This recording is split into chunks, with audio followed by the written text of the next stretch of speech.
تو جاسمین یہ جو حنیف بھائی صاحب ہمارے بڑے محترم ہیں اور جو باتیں اس نے کی کہ نواز شریف کے بیان کے حوالے سے یقیناً اس میں جو دو تین جو ایبٹ آباد کا آپریشن اور مہران کا جو ایک آپریشن ہوا اور دوسرے معاملات ہیں، تو اس ملک میں ابھی تک جتنے واقعات ہوئے ہیں پاکستان میں کسی کا صحیح طریقے سے انویسٹیگیشن ان کا تحقیقات نہیں کرایا گیا اور اس کے ذمہ دار کوئی نہیں ٹھہرایا گیا کہ یہ ذمہ دار کون ہے۔ مدن راما ملک کے حوالے سے 20 سینٹ میں انہوں نے 20 سینٹ والوں کو تھریٹ کیا کہ اگر آپ ہمیں کچھ بتانا چاہتے ہیں تو ہم بھی آپ لوگوں کو ٹھیک کرنا جانتے ہیں۔ تو اس پر سینٹ کے ممبروں نے ایک ہفتہ پہلے سینٹ کھل کے بات کریں، کیا سینیٹرز نے ان کو کیا کہا جو انہوں نے کہا ہم آپ کو ٹھیک کریں گے؟ تو سینیٹروں نے کہا کہ راما ملک یہ منسٹری نہیں چلا سکتے ہیں، یہ وزارت داخلہ کے منصب کے لیے مناسب نہیں ہے، یہ یقیناً اگر صدر صاحب کے دوست ہیں وہ اس کام کے لیے صحیح ہے، اگر امریکہ کے وکیل ہیں اس کے لیے تو صحیح ہوں گے، لیکن چونکہ یہ منصبی جو وزیر داخلہ کا ہے یہ تو انتہائی ناکام ہو چکا ہے، تو اس کو ریزائن کرنا چاہیے۔ تو اس پر جب دوسرے دن وہ آئے تو اس نے تریڈ کر کے چلا گیا تمام سینیٹر کے جو بیٹھے ہوئے تھے، تو دوسرے دن پھر ہم نے احتجاج کیا کہ راما ملک نے ہمیں تریڈ کیا کہ ہم سب کو ٹھیک کرنا چاہتے ہیں۔ بتائیں نا تھریٹ کیا تھا؟ نہیں، تھریٹ تو یہ تھا کہ جی اگر آپ ہمیں کہنا جانتے ہیں کہ ہم کچھ کہنا آپ سمجھتے ہیں تو ہم بھی اس سے زیادہ آپ لوگوں کو کہہ سکتے ہیں اور آپ کو ٹھیک بھی کر سکتے ہیں۔ اس طرح کی الفاظ جو کہ مناسب نہیں تھا ایک سینٹ کے ایوان میں، لیکن یہ راما ملک کا سمجھ نہیں آتا ہے کہ اس کو اس منصب میں ابھی تک رکھا گیا ہے، تو یہ ملک کے مفاد میں نہیں ہے۔ اب قابل احترام ہے راما ملک صاحب، ہمارے دوست بھی ہیں، لیکن یہ اس کا کام ہی نہیں ہے، ان کو پتہ نہیں ہے کہ اس ملک میں کیا ہوتا ہے، ڈرون حملے ہوتے ہیں ان کو پتہ نہیں ہے، ایبٹ آباد کا معاملہ ہوا اس کو پتہ نہیں ہے، جو آج نیشنل اسمبلی میں جو باتیں کی ویسے معذرت کے ساتھ سینیٹر بلیدی صاحب یہ چیزیں انٹیریئر منسٹری کے انڈر نہیں آتی، آپ کو احمد مختار صاحب پہ تنقید کرنی چاہیے، وزیر دفاع وہ ہیں۔ نہیں، میں سمجھتا ہوں کہ وزیر دفاع وہ پاکستان کا نہیں ہے، وہ امریکہ کا وزیر دفاع ہے، کیونکہ وہ تو بالکل کچھ بولتے بھی نہیں ہیں، نہ وہ اس کام کے لیے بھی فٹ ہیں۔ تو وزیر دفاع امریکہ کا، چیف امریکہ کا، پارلیمنٹ امریکہ کی، ہم امریکہ کے غلام، تو پھر یہ پارلیمنٹ لپیٹے پھر گھروں کو جاتے ہیں، یہ سارا سسٹم کیوں اس پہ لاکھوں روپے اربوں روپے خرچ کر رہے ہیں؟ جاسمین، جب تک یہاں صحیح الیکشن نہیں ہوں گے اور عوام کے رائے سے نمائندے نہیں آئیں گے، یہاں الیکشن شفاف کبھی نہیں ہوئے، پچھلے الیکشن شفاف نہیں ہوئے، بالکل۔ اگر آئندہ الیکشن شفاف ہو، الیکشن کمیشن بنے آزاد، وہی لوگ آئیں گے جو غریب لوگ ہیں، جو عوام چاہتے ہیں۔ آپ حکومت کا حصہ رہے، آپ نے وزارتوں کے الحمدللہ مزے لوٹے، اس کے بعد اعظم سواتی صاحب کی اور حامد سعید کاظمی صاحب کی آپس کی جھگڑا ہوا، حد سکینڈل سامنے آیا تو آپ لوگ الگ ہو گئے، اور دوسری بات یہ ہے کہ 3 سال میں تو آپ نے ایک دفعہ بھی نہیں کہا کہ الیکشن غلط ہوئے۔ جاسمین، بالکل، ہماری جو تعداد ہے اسٹرینتھ ہے 8 اور 9 ممبر کے ہیں، یہاں اس ملک کے زیادہ تر ذمہ داری جمہوریت کو مضبوط کرنے کے لیے، حالات کو ٹھیک کرنے کے 2 بڑی جماعتیں ہیں، مسلم لیگ نون اور پیپلز پارٹی، یہ 2 بڑی جماعتیں، انہیں 2 دفعہ، یہ تیسری دفعہ یہ وزیر اعظم رہ چکے ہیں، لیکن اس قوم کو انہوں نے کیا دیا ہے؟ اب چاہیے کہ قوم دیکھیں، وہی لوگوں کو آزمائے جو کہ وہ اگر مذہبی جماعت امریکہ کو یہ کہہ سکتے ہیں کہ اگر وہ خارجہ پالیسی ٹھیک نہیں کریں گے تو ہم امریکہ کے غلام نہیں ہیں۔ آپ ایک میسج دے رہے ہیں کہ عوام پیپلز پارٹی اور نواز لیگ کو مسترد کرے؟ نہیں، صاحب ظاہر ہے کہ بار بار آزمانے سے انہوں نے ملک کو ہم کو کیا دیا، اور جو نواز شریف نے جو تقریر کی،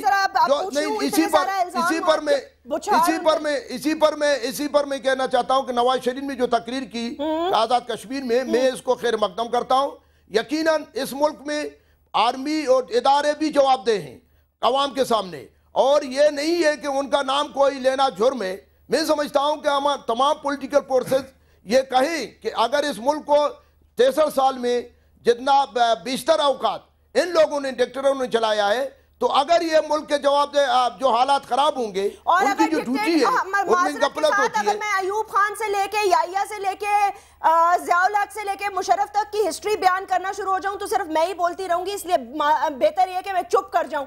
کوئی سیاستدان اٹھ کے یہ کہہ دے کہ اس نے عامر کا ہاتھ نہیں پکڑا، کوئی سیاستدان یہ کہہ دے وہ IGI کا حصہ نہیں رہا، کوئی یہ بتا دے وہ مشرف کے کابینہ کا حصہ نہیں رہا، یہاں تک کالی پٹیاں باندھ کے مشرف سے حلف بھی اٹھایا گیا۔ سب برابر ہیں سر، سب برابر ہیں، سب کو اپنے اپنے حصے کا اکاؤنٹیبلٹی اب لینی ہوگی. مجھے لشکر رئیس ثانی صاحب سے یہ پوچھنا ہے. سینیٹر صاحب یہ بتائیے گا، بہت تنقید ہو رہی ہے پاکستان پیپلز پارٹی کے کی گورننس. ٹھیک ہے، میں مانتی ہوں گورننس نہ ہونے کے برابر ہے، کرپشن کے سکینڈلز روز آ رہے ہیں. آپ لوگوں کے پاس کوئی پلان بھی تو ہوگا. آج پھر محترمہ کے حوالے سے لوگ سوال اٹھا رہے ہیں کہ جی جالے پوچھیں گے ان سے. باقاعدہ دوسری پارٹیز آپ کو یہ کہہ رہی ہیں، تو آپ لوگ خود کیوں نہیں اس حوالے سے کوئی اقدامات لیتے؟ بسم اللہ الرحمن الرحیم. شکریہ بی بی، آپ نے مجھے موقع دیا. مجھے ایک بات کا حیرانگی ہو رہا ہے کہ ہمارے جو رقیب ہیں، سیاسی رقیب، جنہوں نے پچھلے کئی 2 دہائیوں سے محترمہ کے خلاف کیسز بنائے اور ایک سیاسی لیڈر کا وقت ضائع کیا، اس ملک کا وقت ضائع کیا، آج ان کو محترمہ کے ساتھ اتنا ہمدردی کس قسم کا، یہ اچانک اتنا ہمدردی، یہ مجھے سمجھ نہیں آ رہا.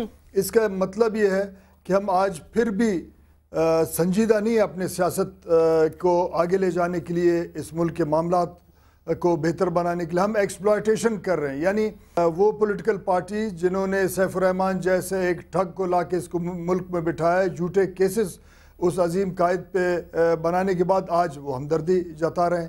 اس سے بالکل مکمل یہ ظاہر ہوتا ہے کہ ایکسپلائٹیشن ہے اور پیپلز پارٹی کے خلاف لوگوں کو بھڑکانا ہے کہ وہ محترمہ کے قاتلوں کو نہیں پکڑ رہے ہیں یا اس قسم کے معاملات ہیں. میں یہ سمجھتا ہوں کہ ہم ایک ایسے قوم ہے جنہوں نے تاریخ سے سبق سیکھا نہیں ہے. ہم ایک ایسا قوم ہے، آج بھی ہم سنجیدہ نہیں ہیں، اور جب ملک ایک بحران کی طرف بہت تیزی سے بڑھ رہا ہے، ہم اپنے پولیٹیکل پارٹیز کے مفاد کے لیے سیاسی معاملات کو آگے بڑھا رہے ہیں، اور پولیٹیکل پارٹیز کو بچانے کے چکر میں یہ اس طریقے سے یقیناً لوگوں کو شاید وقتی طور پہ یہ احساس ہو فلاں پولیٹیکل پارٹی اتنا ہمدرد ہے، مگر آج لوگ سمجھ چکے ہیں کہ اس طریقے سے معاملات نہیں چلیں گے جیسے ہم اجتماعی طور پہ جو پولیٹیکل پارٹیز اس وقت پارلیمنٹ میں بیٹھے ہیں وہ چلانا چاہتے. یہ پہلا بات ہے، میں سمجھتا ہوں کہ یہ درست نہیں ہے. ہم نے خود احتسابی کے سبق سیکھنا ہے. اپنا احتساب خود کرنے کے بعد پھر ہم آگے بڑھ سکیں گے. اس سے بہتر کوئی اور طریقہ نہیں کہ ہم اس ملک کو بچا سکیں. ساتھ ساتھ یہاں مجھے یہ بات کہنے کی اجازت دیں کہ اگر ہم انسٹیٹیوشنز پہ الزام لگاتے ہیں یا ان پہ نکتہ چینی کرتے ہیں یا ان کے غلطیوں کی نشاندہی کرتے ہیں، اس کو غلط نہیں لینا چاہیے، کیونکہ جس انسٹیٹیوشن کا ہم بات کرتے ہیں فوج، مجھے آج خوشی یہ ہو رہی ہے کہ 62 سال بعد پنجاب میں بھی اس فوج کے خلاف یا ان جرنیلوں کے خلاف بات ہو رہا ہے جن کے خلاف ہم بلوچستان کے مظلوم لوگوں نے 62 سال متواتر آواز اٹھایا اور کہتے رہے ہیں کہ یہ فوج اس ملک کو نقصان پہنچ رہا ہے. ہم کہتے رہے ہیں کہ بنگالیوں پہ زیادتی ہو رہی ہے، بلوچستان پہ ہو رہا ہے، مگر یہ ایک پازیٹیو حوالے سے میں دیکھتا ہوں کہ پنجاب کے اندر بھی آج لوگ اس بات کو سمجھ رہے ہیں. مگر یہ ہے کہ پارلیمنٹ سب سے اہم انسٹیٹیوشن ہے. جب اس فوج کے جرنیلوں نے مل کے پارلیمنٹ کے تقدس کو پامال کی، ووٹ کے پرچی کے تقدس کو پامال کیا، اس وقت میں یہ سمجھتا ہوں کہ سب سے بڑا بحران اس وقت پیدا ہوا. مگر کیونکہ فوج طاقتور ہے، لوگوں کو موقع نہیں ملا اس کے حوالے سے بات کریں. تو آج جب ہم بات کرتے ہیں ان کی غلطیوں کی نشاندہی کرتے ہیں تو ہمیں یہ سمجھایا جاتا ہے کہ نہیں یہ ایک انسٹیٹیوشن، ہم ملک بچانے کا بات کریں، 18 کروڑ لوگوں کے مفاد کا اور ان کے مستقبل کا بات کریں. چند جرنیلوں کے آگے پیچھے ہونے سے کوئی فرق نہیں پڑتا. میں یہ سمجھتا ہوں آپ نے اہم بات کی. سینیٹر صاحب، میرا ایک سوال آپ سے یہ ہے کہ آپ نے کہا آج پنجاب سے یہ آواز اٹھ رہی ہے، یہ آپ نے کہا ہم بلوچستان سے ہمیشہ یہ آواز اٹھاتے رہے ہیں. میں معذرت کے ساتھ آپ سے ایک بات یہ پوچھنا چاہتی ہوں. مجھے بلوچستان کے حوالے سے خود بھی بہت تشویش ہے. مجھے پتہ ہے وہاں کے حالات بہت خراب ہیں اور حکومت وقت کا فرض بنتا ہے کہ اس کو ٹھیک کرے. لیکن آپ لوگ جب چند جرنیلوں کی بات کرتے ہیں تو آپ لوگوں کو آپ نام کیوں نہیں لیتے؟ آپ صاف نام لے کے بتائیں نا، آپ کس کی طرف اشارہ کریں ہیں؟ کیا آپ کو chief of the army staff سے کوئی گلہ ہے؟ آپ سمجھتے ہیں وہ کمپٹنٹ نہیں ہے؟ آپ کو چیف آف دی ISI سے کوئی پرابلم ہے؟ کیونکہ یہی باتیں ہمارے دشمن بھی کر رہے ہیں. اور کون سے ایسے جرنیل ہیں جن سے آپ خائف ہیں؟ ان کے اگر آپ نام لیں، ان کو پارلیمنٹ میں بلا کے احتساب کریں تو کیا یہ زیادہ بہتر نہیں ہوگا؟ دیکھیں ہم خائف کسی جرنیل سے نہیں ہیں، ان کے خلاف ہم تو مسلسل جدوجہد کرتے رہے ہیں.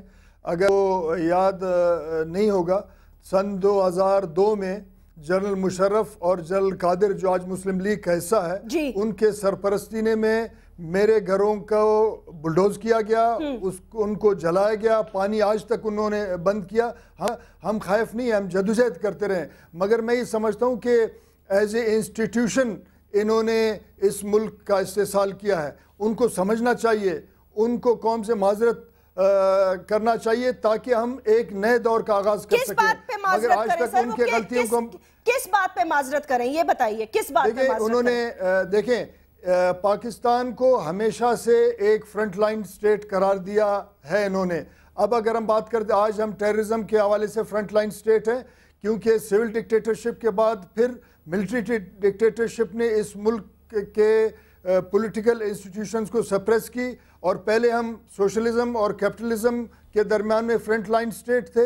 آج ہم سو کالڈ نامیات ٹیررزم کے حوالے سے فرنٹ لائن سٹیٹ ہے.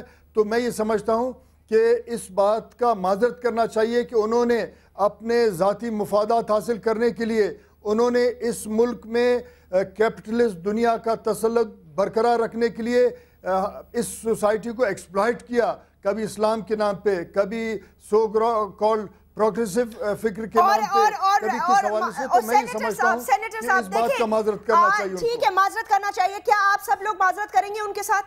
مجھے ایک پارٹی یہ بتا دے کہ وہ فوج نے اس کو نہیں بنایا اور اقتدار میں اس کو نہیں لائے. اصغر خان صاحب کے پیٹیشن اب بھی چیف جسٹس صاحب کے پاس پڑے ہیں، وہ کیوں نہیں اٹھاتے؟ آئی جے آئی کس نے بنی یہ بتائیں، حقیقی کو کس نے بنایا یہ بتائیں، ایم کیو ایم کیسے بنی یہ بتائیں، پیپلز پارٹی کا کیا کردار رہا یہ بتائیں. مطلب یہ ساری باتیں ایک انسٹیٹیوشن پہ تو نہ ڈالیں نا سر، ایک انسٹیٹیوشن پہ تو نہ ڈالیں. ٹھیک ہے میں عرض کروں پیپلز پارٹی کا کردار میں آپ کو بتاؤں تھوڑا سا ہسٹوریکل بیک گراؤنڈ. میں نے جیسے پہلے کہا کہ ہم کو فرنٹ لائن سٹیٹ بنایا گیا تھا اور پہلے دفعہ شہید ذوالفقار علی بھٹو نے اس ملک کو خود مختار ملک کا حیثیت دلانے کے لیے ان قوتوں کے ساتھ کے خلاف مزاحمت کی جنہوں نے کیپٹلسٹ دنیا کے مفادات کے لیے پاکستان کو استعمال کیا اور ان کا شہادت ہوا.